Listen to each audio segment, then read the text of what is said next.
సీట్లు ఇస్తే 20 మంది గెలిచారు.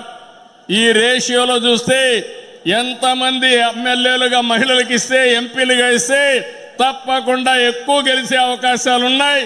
దీన్ని కూడా ప్రారంభిస్తామని చెప్పి కూడా నేను మీకు తెలియజేస్తున్నా. అందుకే ఇక్కడే కడపలో మీరు చూస్తే మాధవరెడ్డి ఉంది. ఆమెనందరూ కూడా తక్కువ అంచనా వేశారు, రిజల్ట్ చూశారు, అదరగొట్టింది. అదే మహిళా శక్తి అని చెప్పి నేను మీకు తెలియజేస్తున్నా. ఈరోజు నేను ఒకటే మీ అందరికీ హామీ ఇస్తున్నాను.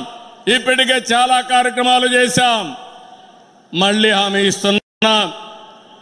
ఈ నెలలోనే లేకుంటే నెక్స్ట్ నెల లోపల తల్లికి వందనం, ఎంతమంది పిల్లలుంటే అంతమందికి 15,000 రూపాయలు ఇచ్చే బాధ్యత మనది అని మరొకసారి విజ్ఞప్తి చేస్తున్నా.